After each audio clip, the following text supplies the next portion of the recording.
Some would say there are others that would be a better matchup regarding the canon of films, like George Lucas, Francis Ford Coppola, Oliver Stone, Stanley Kubrick. No, they're not better matchup. Now, Steven Spielberg is a filmmaker because of George Lucas. That was his inspiration. That is his best friend in filmmaking, and his mentor. But no, it's Scorsese. Now, this won't matter for the rounds, but I'm just going to put it out there. Domestic box office numbers as directors, inflation notwithstanding. George Lucas, 1.7 billion, 0 Oscars, 4 nominations. Francis Ford Coppola, his domestic box office is less than 700 million with 5 Oscars. Oliver Stone has less than 800 million at the domestic box office with 3 Oscars. Stanley Kubrick amassed 300 million at the domestic box office with 1 Oscar. Sidney Pollack amassed 800 million with 2 Oscars. Steven Spielberg amassed $4.5 billion at the domestic box office, 3 Oscars. And Martin Scorsese amassed $1 billion at the domestic box office, 1 Oscar, but the most Oscar snubs in director history. For real. And although Spielberg's and Scorsese's canon of films are not aesthetically similar whatsoever, their ability to extract the best performances from their actors is why they are the 2 greatest living filmmakers and should battle each other. Therefore, the matchup is Scorsese versus Spielberg. Now, the rules are simple. No docs, no shorts, no video games, no series, no videos like music, no music videos, no ties. There must be a winner in every round. And only features that they've directed. Let's jump in. First up, The Aviator versus Lincoln. They're both biopics. The Aviator is a biopic of Howard Hughes, and Lincoln is a biopic of President. Okay. Daniel Day-Lewis gave the better performance than Leo, but Cate Blanchett gave the better performance than Sally Field. Scorsese duplicated the Technicolor cinematography and texture to match projection aesthetics of that time in The Aviator. Spielberg duplicated the executive mansion to match Lincoln's and researched this film for over a decade with legendary historian Doris Kearns Goodwin. Now, this biopic is aesthetically accurate. Lincoln is the better film. Spielberg takes this round. Next 2 films, Shutter Island versus Minority Report. Excellence in filmmaking, and both are were ahead of their time. So, Minority Report, a dystopian thriller about a chief unit officer who apprehends murderers before they kill, and he must go on the run to stop himself from murdering in the future. Shutter Island, a U.S. Marshal investigates the disappearance of a murderer who escaped from a psych ward for the criminally insane. And I won't say who the protagonist is because I won't spoil it.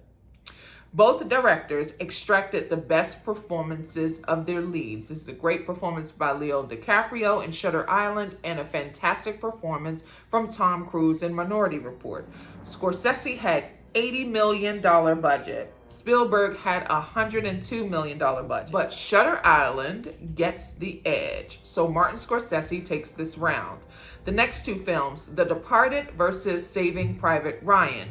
Spielberg had a production budget of $70 million and Scorsese had a production budget of $90 million. Now, the better performances are obviously in The Departed. Every actor upstages the next.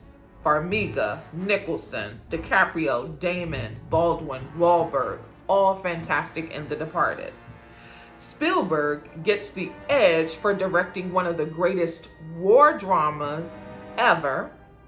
Until 1917 was released, Saving Private Ryan arguably was the greatest, Schindler's List notwithstanding. So, Spielberg wins this round. Next two films, Goodfellas versus Raiders of the Lost Ark. Raiders' production budget was $18 million. Even in the 80s, that was extremely low considering the exceptional filmmaking. Goodfellas is the greatest mob movie ever. Now, The Godfather is a mafia movie. They aren't interchangeable. Casino is a mob movie, but Goodfellas is the better of the two. Scorsese's production budget was $20 million. Raiders is one of the greatest films of all time and the best of the Indiana Jones franchise. It gets the edge. Spielberg wins this round. Next two films, Raging Bull versus Schindler's List. Now, two totally different films. But they're good matchups. Now, Raging Bull, an angry prizefighter destroys his life outside the ring, and Schindler's List, a greedy German businessman shelters 1,100 Jews to protect them from the death camps. Okay, Raging Bull cost $18 million and took 5 months to shoot, a role that landed De Niro his first Best Actor Oscar. The production budget for Schindler's was $22 million and took 2.5 months to shoot. It won 7 technical Oscars and no acting Oscars. Now, both movies were filmed in black and white. Some would say, including me, that Liam Neeson's accent in Schindler's List is questionable. What De Niro does with his body in Raging Bull was Oscar worthy, but it can't touch Schindler's List. Schindler's List won this round hands down, point for Spielberg. The next two films, Taxi Driver versus Jaws, they were both released a year apart. Both filmmakers delivered some of the best filmmaking at that time. Taxi Driver's production budget was $1.3 million. That's crazy. Jaws was $7 million. These are two totally different films, I know. Taxi Driver has two of the greatest performances in the history of cinema from Robert De Niro and Jodie Foster. Jaws, with its animatronics and editing flaws and retrospective success, make it a masterclass in filmmaking. Jaws takes this one, point for Spielberg. The next two films are Cape Fear versus The Color Purple. One a remake, the other an adaptation. Cape Fear's production budget was $35 million and The Color Purple's production budget was $15 million. Top tier performances from both films. These respective films singularly propelled Juliette Lewis and Oprah to A-list movie stardom. They both received their first Oscar noms from these films. Now, Cape Fear got 2 acting noms, Best Actor for De Niro and Best Supporting Actress for Juliette Lewis. The Color Purple was nominated for 11 Oscars, but 0 for Director. He didn't get an Oscar nomination, Spielberg. It remains one of the biggest director snubs in Oscar history, up there with Taxi Driver, Goodfellas, and Raging Bull, Scorsese movies.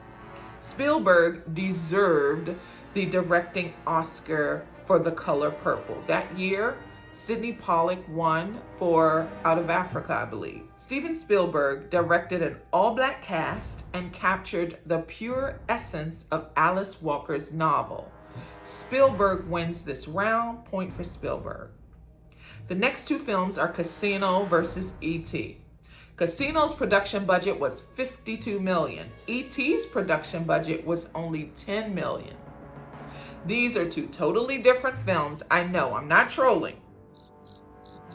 So it comes down to who was the better steward over their respective budget.